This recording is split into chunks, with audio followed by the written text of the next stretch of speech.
कमेंटो villain की video की शुरुआत वहीं से होती है जहां से हमारा वीडियो खत्म हुआ था। मेन क्रिएटर के पास मून गॉडेस का जो स्वॉर्ड रहता है उसमें रिएक्शन होने लगता है और मूर्ति के पास भी रिएक्शन होने लगता है। जोर की लाइट निकलती है और जो वाइन गॉडेस है उसकी पास्ट के बारे में दिखाया जाता है।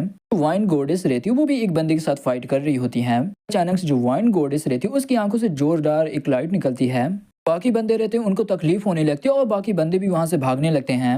क्रिएटर भी बताता है वाइन गॉडेस जिस पर्सन से फाइट कर रही होती है वो सन गॉड रहता है। गॉड ने ही वाइन गॉडेस की एकदम आंखें छीन ली है। इन बाकी बंदों की ऐसी हालत की है। वहाँ पर यमराज आ जाता है और बोलते कि तुमने सब कुछ देख लिया। हमारा मेन क्रिएटर भी बोलता है जो नो गॉड्स है वो भी सन गॉड के साथी थे मगर उसने अपने दोस्तों यानी अपने साथी को क्यों मार डाला होगा तो तुम मुझे बताओ। राज भी बोलते हैं कि अलग अलग टाइम के अलग अलग सीक्रेट होते तो मैं इसमें इंटरफेयर नहीं कर सकता हूँ तो मुझे माफ कर देना इसे तुम्हें ही जानना पड़ेगा। लाइफ और डेथ की बुक मिली या नहीं। मेन क्रिएटर भी मन में सोचते हुए बोलता है कि मैं इसे बिल्कुल भी नहीं बता सकता कि लाइफ और डेथ की जो बुक जिसने चुराई थी वो मेरी पपेट थी। मेन क्रिएटर बोलता है कि मेरे को वो मिल चुका है। तभी यमराज भी बोलते ठीक है मुझे वो वापस दे दो। मेन क्रिएटर भी बोलता है कि हाँ मुझे वो बुक तो मिल गई थी मगर हु किंगडम के जो प्रीस्ट है उसने चुरा ली।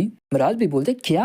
यमराज भी भड़कते हुए बोलता कि साले कुत्तू तू ऐसा कैसे कर सकता है। तेरे को पता भी तेरे को हैक देने के लिए मेरे को कितना ज्यादा मेहनत करना पड़ा। बंदों को समझ में नहीं आया कि हैक क्या है तो वो हमारा सिस्टम है वो एल्विस भाई वाला सिस्टम नहीं है हमारा मेन क्रिएटर का सिस्टम। मेन क्रिएटर भी गुस्सा करते हुए बोलता है कि साले तूने दोगलापन दिखाई दिया। तूने वैसे भी मेरे को यहाँ पर भेजा था और मैं किसी भी टाइम यहाँ पर मर सकता हूँ और तू मेरे ऊपर भड़क रहा उल्टा। तो काम भी नहीं करता और पैलेस में बैठ के बस पार्टी मनाता रहता है। आज भी बोलता है कि मेन क्रिएटर इतना ज्यादा भड़को मत और वैसे भी जो तुम हार्ड वर्क कर रहे हो वो फ्यूचर में चल के तुम्हारे लिए एक अच्छी ब्लेसिंग हो सकता है। क्रिएटर भी बोलता है कि मैं भी विश करता हूँ कि तुम हमेशा खुश रहो। राज भी खुश होते हुए बोलता है कि यही कोई भी मेरे को अच्छे से खुश कर सकता और मैं बहुत ज्यादा खुश भी हो जाता हूँ। टेस्ट करता हूँ जो लाइफ और डेथ की जो बुक है वो किसी इविल इंसान के हाथों में बिल्कुल भी नहीं जाना चाहिए। लाइफ और डेथ के रूल्स भी लिखे हुए हैं। राइट होता है कौन बंदा कब मरने वाला है और कब नहीं मरने वाला है। इस वर्ल्ड के नहीं हो तो तुम बिल्कुल भी नहीं मर सकते हो तो तुम्हें जल्द से जल्द उस लाइफ और डेथ की बुक को ढूंढना पड़ेगा। प्लान के हिसाब से तुम्हें ढेर सारी और भी दुनिया को बचाना पड़ेगा। क्रिएटर भी बोलते कि साले बूढ़े तू बकवास कर रहा है मैं बिल्कुल भी अब कोई भी वर्ल्ड नहीं बचाने वाला हूँ। एंड भी बोलते कि मेन क्रिएटर देखो उनकी जो बॉडी वो धीरे धीरे गायब हो रही है कि बंदे की जो डेड बॉडी रहती है वो भी धीरे धीरे गायब हो रही होती है। इसकी बॉडी रहती है वो भी डिसअपियर हो जाती है और देखती वहां पर एक कड़ा गिरता है। अगर हमारे मेन क्रिएटर के पास गिरता और हमारा मेन क्रिएटर भी उस कड़े को उठा लेता है। क्रिएटर बोलता है कि अरे यार इस कड़े में तो एक बटन भी चलो मैं इसे दबा कर देखता हूँ क्या होता है। तभी देखते हो वो जो कड़ा रहता है वो एक स्वॉर्ड में बदल जाता है।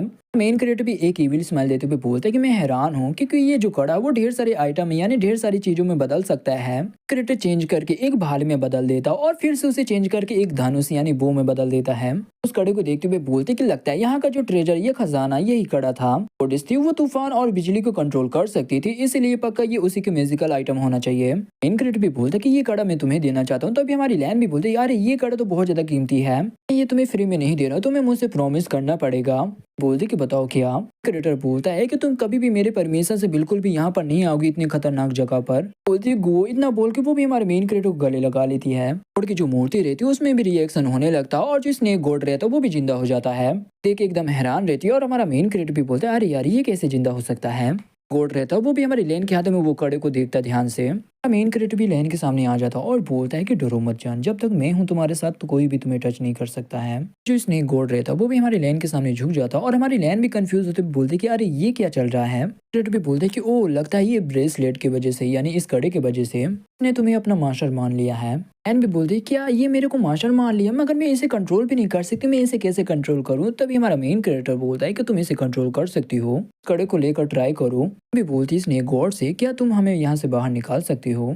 गॉड रहता वो भी अपना सर हिलाते हुए बोलते हैं कि हाँ मैं यहाँ से बाहर निकाल सकता हूँ। इतना बोल के वो भी हमारे मेन क्रिएटर और लैन को वहाँ से बाहर निकाल देता है। इनको टकोरा था कुछ टाइम बाद क्यों जहाँ पर हमारा मेन क्रिएटर बोलता है कि मुझे माफ कर देना आप लोगों की हमारी वजह से परेशानी हो रही होगी। जो ये लड़की रहती है उसका जो हस्बैंड रहता है वो भी बोलता है हमारे मेन क्रिएटर से कि सर इतना ज्यादा पोलाइट होने की जरूरत नहीं है। मिस लैन ने मेरी बीबी की जान बचाई थी और प्लस मेरे बच्चे की भी जान बचाई थी तीनों से। वो भी बोलती कि हाँ वैसे भी जो मिस लैन है वो हमारी मेहमान है इतनी है कि हमारी जो फैमिली वो बहुत ज्यादा छोटी है और हम लोग एकदम नॉर्मल खाना खाते हैं तो हमें बिल्कुल भी नहीं पता ये हमारा खाना आपको पसंद आएगा या नहीं। बोलते कि हाँ हम ये खाना तो खाते हैं आप ऐसा क्यों सोच रहे हो कि हम ये खाना नहीं खाएंगे। ब्रदर झांग आपने ये खाना ऑफर किया हमें। बोलती कि बिस्तर तैयार हो चुका और जो लैन और मैं और जो मेरे बच्चे हैं हम तीनों एक ही बेड में सोने वाले हैं। क्रिएटर तुम मेरे हस्बैंड के साथ सो सकती हो। लड़की का हस्बैंड रहता वो भी बोलता है कि मेरी प्यारी बीबी तुम्हें समझ में नहीं आया कि वो दोनों कपल है वो दोनों साथ में ही सोएंगे। फिर रहती वो भी बोलती कि तुम्हें कैसे पता चला। कि जो हस्बैंड रहता वो बोलता है कि वैसे भी इतनी खूबसूरत लड़की वो भी इस माउंटेन में है तो लड़की को कौन ही जाने देगा तो वो पक्का लड़का और ये लड़की दोनों कपल ही होंगे। आज मौसम बहुत ज़्यादा बेईमान है, तो मैं तो यही बोलूँगा उन दोनों को साथ में रहने दो, वैसे भी उनका जो रिलेशन है वो और भी ज़्यादा स्ट्रॉन्ग बन जाएगा। कहते वो भी अपने हस्बैंड का कान पकड़ लेती है और बोले, साले कुत्ते तू बता तू कहाँ-कहाँ जाकर मुँह मारता है? हमारी बीवी को छोड़कर तू बाकी लड़की के ऊपर ध्यान देता है।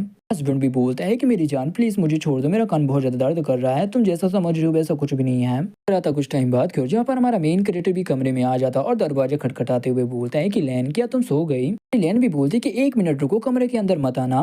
मेन कैरेक्टर भी अपना ठरकपन दिखाते हुए बोलता है कि ओ तुम मुझे अंदर नहीं आने दोगी। लैन रहती वो भी अपने कपड़े उतार रही होती है। मेन कैरेक्टर भी अंदर आ जाता और बोलता है कि ऊप्स मैं इंतजार नहीं कर पाया। मेन कैरेक्टर को देख के एकदम शर्मा रही होती है और उसके कंधे पे जो चोट लगा रहता है, यानी वहाँ की जो स्किन रहती है वो जल चुकी रहती है। हमारा मेन कैरेक्टर भी एकदम शौक रहता है। मेन कैरेक्टर भी लैन के पास आता और बोलता है कि स्टूपिड लड़की, जब तुम्हें इतना ज्यादा चोट लगा था तो तुमने मुझे क्यों नहीं बताया? मेन कैरेक्टर भी बोलता है कि लकली मेरे पास एक क्रीम है जो कि मुनमुन का क्रीम है, जो कि तुम्हारे इस क्रीम को लगाते हैं जो तुम्हारा चोट वो ठीक हो जाएगा और जो चोट का निशान है वो भी गायब हो जाएगा। मेन कैरेक्टर भी लैन को वहाँ पर दवा लगाने लगता है जहाँ पर उसे चोट लगी रहती है। लैन भी बोलते कि आई एम सॉरी, मैं बिल्कुल भी ऐसा नहीं चाहती कि मैं तुम्हारे लिए बेकार रहूं, मैं तुम्हारे किसी काम की नहीं आऊं, मैं तुम्हारे लिए सिर्फ बोझ बन जाऊं। फिर भी बोलता है कि ऐसी कोई भी बात नहीं है और वैसे भी ये जो फायर स्नेक का जो पॉइजन है वो बहुत ज्यादा खतरनाक है, तो इस पॉइजन को नहीं निकाला गया तो ये तुम्हारे हार्ट पे अटैक करेगा, अभी तुम्हें नहीं खोना चाहता हूँ। लैन भी बोलती कि गुवो तुम इतनी ज्यादा मेरी केयर क्यों करते हो? लड़की की वजह से इतनी ज्यादा मुझे केयर करते हो जिस लड़की को तुम प्यार करते हो। लैन भी बोलती कि बताओ वो लड़की है कौन और मुझसे क्या रिलेशन है उसका? इन क्रिएटर बोलते कि ठीक है मैं बताता हूँ। लैन भी बोलती है कि अच्छा तुम जिस लड़की से प्यार करते हो वो तुम्हारी पहली बीबी लैन है, उसकी हम शकल हूँ। कंफ्यूज मत होना क्योंकि ये लैन ही है, क्योंकि इसे बिल्कुल भी नहीं पता कि ये लैन है। ये बहुत ज्यादा सैड है।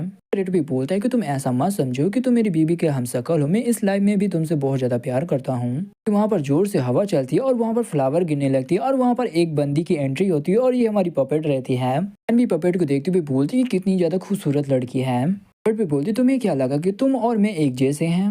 इनकी जगह सिर्फ मैं ले सकती हूँ। नहीं सोच सकते जो मेन कैरेक्टर वो लैन से कितना ज्यादा प्यार करता है। किसी लड़की का फेस, उसकी आंखें और उसका चेहरा नहीं मिल जाता है। लैन जैसी दिखने वाली जितनी भी लड़कियां हैं मैं उन्हें अपने पास रखूंगी और उनके साथ खेलूंगी, जब मेरा मन भर जाएगा तो मैं उन्हें फेंक दूंगी। उसने अपनी पिछली लाइफ के बारे में तुम्हें बताया। सारी बातें सुन के हमारी लैन भी एकदम कंफ्यूज रहती है, मगर वो भी कुछ भी नहीं बोलती। भड़काते हुए बोलती है कि तुम इस मेन कैरेक्टर की शक्ल में मत जाना क्योंकि ये बहुत बड़ा धोखेबाज है। लड़कियों के साथ मजे करता और फिर उन्हें धोखा देकर ये छोड़कर वहां से भाग जाता है। मैंने पिछली बातें जो बोली थी तो शायद से जो हमारी पपेट वो लैन को भड़का रही होती है हमारे मेन कैरेक्टर के बारे में। मेन कैरेक्टर भी पपेट को देखते हुए बोलता है कि हाँ मेरी पपेट तो बहुत ज्यादा सुंदर है। 1 मिनट रुको लैन, इसकी बातों में विश्वास मत करना क्योंकि ये जो पपेट वो तुम्हें भड़का रही मेरे खिलाफ। हमारी पपेट बोलती कि अच्छा मैं बकवास बातें कर रही हूँ, इसका मतलब जो तुम्हारी लाइफ का जो सबसे पहला प्यार यानी लैन है वो भी बकवास बातें हैं। मेन कैरेक्टर को भी कुछ भी नहीं समझ में आ रहा होता है कि वो क्या करे। लैन भी मेन कैरेक्टर की ओर देखते हुए बोलती है कि गो आई एम सॉरी, मैं कुछ टाइम के लिए अकेले रहना चाहती हूँ। तभी हमारा मेन कैरेक्टर भी चिल्लाता है कि लैन। क्रिएटर बोलते कि पपेट तुमने जानबूझ के लैन को नाराज किया है ना? भी बोलती कि हाँ तुमने सही बोला क्योंकि मैं बिल्कुल भी नहीं चाहती कि कोई बाहर के इंसान हमारी बातें सुने।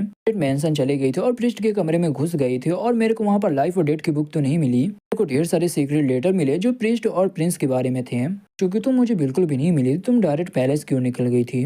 बट बोलते है कि तुमने बोला प्रिंस और जो प्रिस्ट वो दोनों आपस में लड़ते रहते थे क्योंकि वो दूसरों बाकी बंदों को एकदम बेवकूफ बनाना चाहते थे, दूसरे को सपोर्ट करते थे और तुम्हारा भरोसा बस जीतना चाहते थे।